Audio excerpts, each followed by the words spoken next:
का दर्शन हुआ है? तो भगवान ने कहा हाँ हुआ है, लेकिन बहुत लोगों को मैंने दर्शन दिया है। किस रूप में आऊं, जरा रूप तो बताओ। रूप बताया महाराज मनु ने कहा प्रभु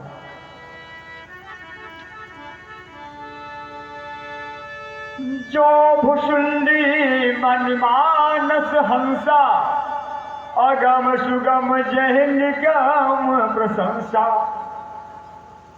और जो स्वरूप बस शिव मन माही जय कारण मुनि जतन कराही।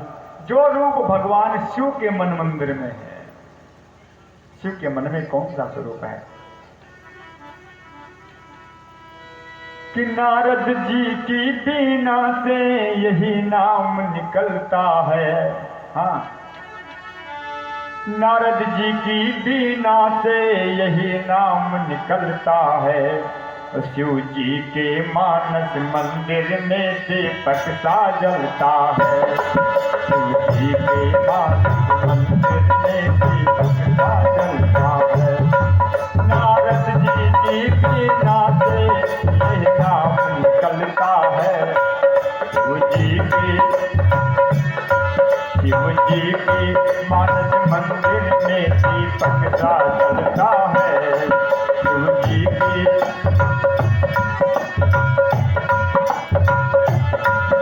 जिसने भी ऐसा नाम लिया, जिसने भी ऐसा नाम लिया पहुँचाओ मुक्ति धाम।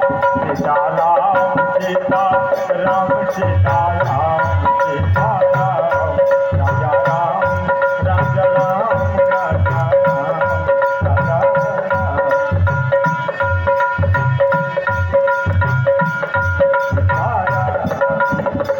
तो महाराज मनु ने भगवान राम का रूप बताया। भगवान ने अगले जन्म में बेटा बन के आने का वरदान दे दिया। प्रकट हो गए भगवान, राम रूप में प्रकट हो गए और कहा अगले जन्म में तुम्हारा बेटा बन के आऊंगा। हे राजन, राजधानी मत जाओ, जाओ इंद्रपुरी, वहां 1 लाख वर्षों तक तुम आराम करो, सूर्यमंडल का सुख भोगो। पश्चात जब तुम राजा दशरथ बन के आओगे तो तुम्हारा बेटा बन के मैं आऊंगा। तो क्या हुआ? इधर की बात में महाराज उत्तानपाद का विवाह हो गया। उत्तानपाद की पत्नी सुनीति हैं, आधी उम्र पार कर गई। महाराज उत्तानपाद आधी उम्र पार कर गई देवी सुनीति के साथ, लेकिन घर में बेटा नहीं हुआ, घर में संतान नहीं हुई।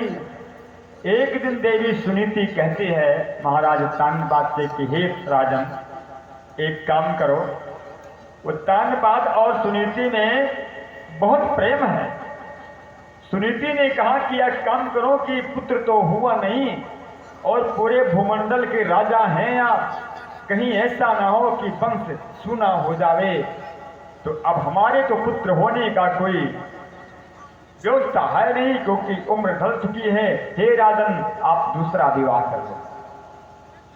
उत्तानपाद ने कहा देवी तुम जो कह रही हो अपने हिसाब से सही कह रही हो, लेकिन मेरे हिसाब से ठीक नहीं है। क्योंकि अगर दूसरी रानी घर में आ जाएगी तो तुम जैसी देवी का तिरस्कार प्रारंभ हो जाएगा और हम तुम्हारा अपमान देख नहीं सकते। सुनीति ने कहा मेरा तो विचार यही है प्रभु कि तुम विवाह कर लो। लेकिन उस समय तो उत्तानपाद ने इनकार कर दिया भक्तों, लेकिन होता वही है जो प्रभु चाहते हैं। वही नहीं सोई जो राम रचिरा को कर तर्क बहाव वही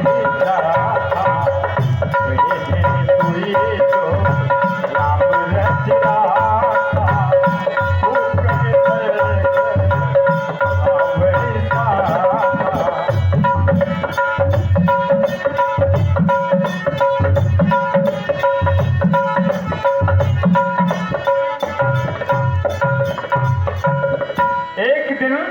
एक बरस के बाद, इस बात जब हुई तो 1 साल बीत गया। 1 बरस के बाद एक दिन महाराज उत्तानपाद शिकार खेलने गए। सुदूर जंगल में कई राज्य के किनारे देखा तो जंगल में एक अति सुंदर राजकुमारी विहार कर रही है। उत्तानपाद को जब उसने देखा तो आकर्षित हो गई और उसको देखकर उत्तानपाद भी आकर्षित हो गए। उत्तानपाद उसके पास गए, उसका पता पूछा कि देवी तुम कौन हो। उसने अपना परिचय दिया। नाम क्या है? कहा मेरा नाम सुरुचि है। महाराज आप कौन हैं? तो उत्तानपाद ने कहा देखो देवी मैं जो भी हूँ, क्या आप मुझसे विवाह करोगी? तो उसने कहा पहले परिचय अपना दीजिए। उत्तानपाद ने कहा मैं इस भूमंडल का राजा हूँ, मेरा नाम उत्तानपाद है। सुरुचि ने हाथ जोड़ लिया, चरणों में गिर पड़ी, कहा स्वामी आप जैसा राजा हो और विवाह का प्रस्ताव रख के मैं भला विवाह न करूं? मैं विवाह करूंगी। ये नहीं पूछा आपका विवाह हुआ है। विवाह गंधर्व विवाह हो गया महाराज का। पत्नी को लेकर के रथ में चले। जब सुनीति ने सुना कि हमारे महाराज विवाह करके आ रहे हैं, सुनीति प्रसन्न हो गई। वो प्रसन्न हो गई, सखियों के सहित आरती की थाल सजा करके चल पड़ी छोटी रानी को उतारने के लिए। बोल हनुमान जी महाराज के। जिस समय सुनीति रथ के किनारे आई कि छोटी रानी को उतारें स्वागत सम्मान के साथ, उस समय सुरुचि ने देखा, पूछा उत्तानपाद से, कहा महाराज ये कौन है? उत्तानपाद ने कहा देवी ये बताना भूल गया मैं, ये हमारी बड़ी राजरानी है।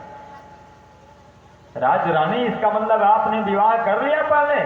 उत्तानपाद ने कहा बहुत दिन हुआ। तो सुरुचि ने कहा काम करो कि इसी समय इस डोली को घुमाओ और मुझे मेरे महल लेकर चलो।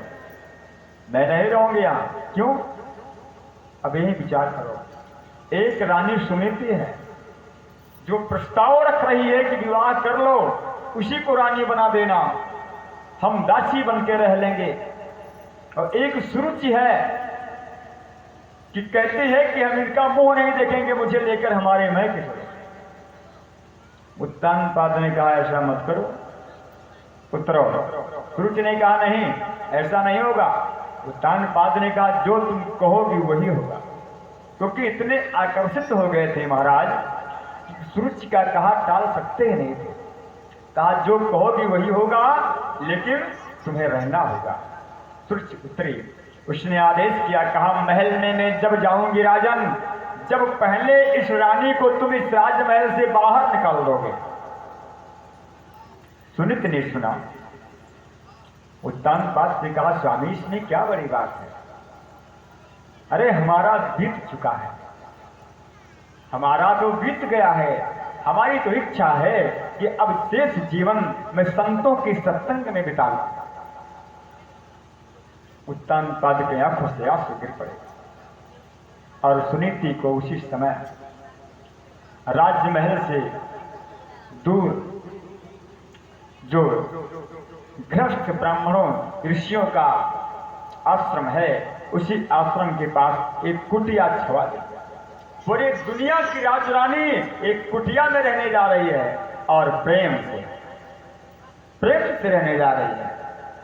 रह गई बात। सुनीति अपनी कुटिया में। अच्छा, सुनीति और सुरुचि में अंतर क्या है? सुनीति नाम का अर्थ होता है सुंदर नीति वाली, सुंदर नीति वाली, सुंदर सोच वाली। और सुरुचि का मतलब होता है कि भले वो चाहे गलत ही काम करे, लेकिन किसी अच्छे कहने वाले का कहा नहीं मानेगी। अपने मन के होगा बात, अपने मन का काम करे। सुरुचि अपनी रुचि का काम करे, चाहे बने चाहे बिगड़े। और बिगाड़ तो दिया ही।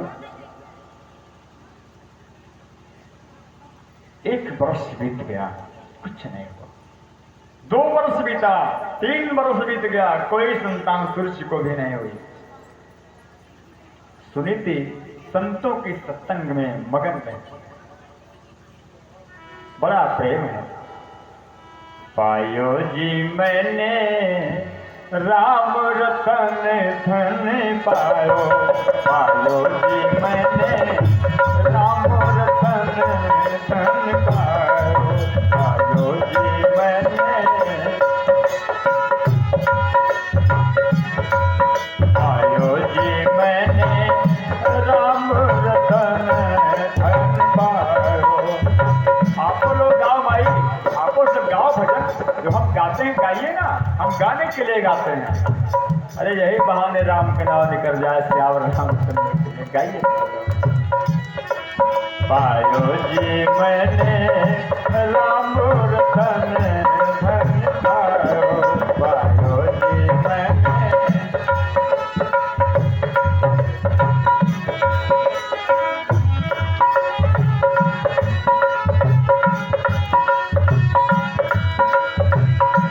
वस्तु अमोलक कई मेरे सतु गुरु, वस्तु अमोलक, वस्तु अमोलक कई मेरे सतगुरु, कृपा करे अपनायो, पायो जी मैंने राम रतन धन पायो, पायो जी मैंने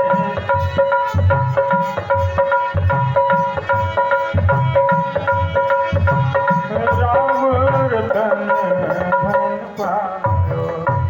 एक दिन 3 वर्ष बीत गए, सुरुचि के भी कोई संतान ना हुई।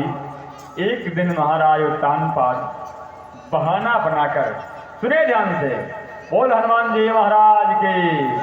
एक दिन महाराज उत्तानपाद सुरुचि से बताया नहीं, सुरुचि से कहा कि देवी मैं शिकार खेलने जा रहा हूँ। सुरुचि ने कहा जाओ, अगर कहीं बता देते कि मैं सुनीति से मिलने जा रहा हूँ तो नहीं जाने देती। कहा शिकार खेलने का जाओ। महाराज उत्तानपाद को मिलने का बहाना तो सुनीति से था कि चलो अपने बड़ी रानी का कुछ समाचार ले लूं।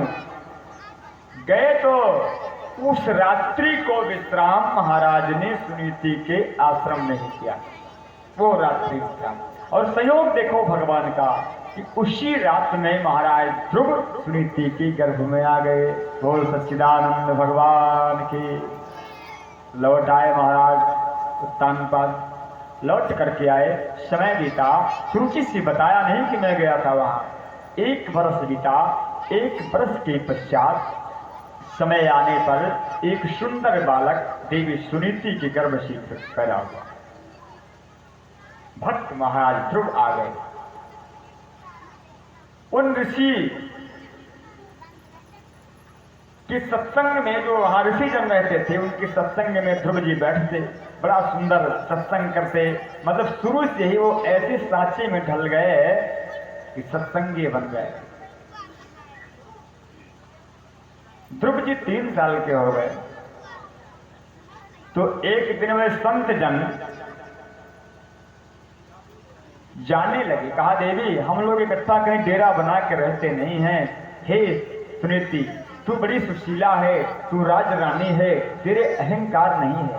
कितना बड़ा तूने पद छोड़ा, भगवान का भजन किया तूने, और देवी हमसे कुछ आशीर्वाद मांग ले, तूने बड़ी सेवा करी है। सुनीति ने कहा हे स्वामी अगर आप हमें आशीर्वाद देना चाहते हो तो जो मांगोगे दोगे। ऋषियों ने कहा तुम्हें तो सब जरूर दूंगा, क्योंकि तूने बड़ी सेवा की है हमसे। तो सुनीति क्या मांगते हैं जरा सुने, आज की माताएं ध्यान दें। सुनीति मांगते हैं कि हे महाराज हमारे तो एक बेटा हो गया, लेकिन जो मेरी छोटी बहन राजमहल में है उसके एक को बेटा नहीं, एक पुत्र उसे भी हो जाए, वरदान दे दो। ऋषियों ने कहा देवी तू किस धातु की बनी, तू पत्थर की तो नहीं है जिसने तुझे दर दर की ठोकर खाने पे मजबूर कर दिया, राजमहल से निकलवा दिया, तो उसी के लिए बेटा मांग रही है। सुनीति ने कहा महाराज अगर उसी के जैसे हम भी हो जाएंगे तो हम में और उसमें अंतर क्या रहेगा, उसे पुत्र दे दो। समय आया तो देवलोक से महाराज उत्तानपाद के घर सुरुचि के गर्भ से भी एक बालक ने जन्म लिया। नाम रखा उत्तम, ध्रुव और उत्तम। ध्रुव जी महाराज 3 साल की उम्र पार कर रहे हैं, 4 साल 5 साल के हो गए। जो बालक थे बालकों के बीच में खेलते ध्रुव जी बड़े सुंदर दिव्य चमकता हुआ चेहरा, वही राजकुमार है। तो राजकुमार भगवान के संतों के आशीर्वाद से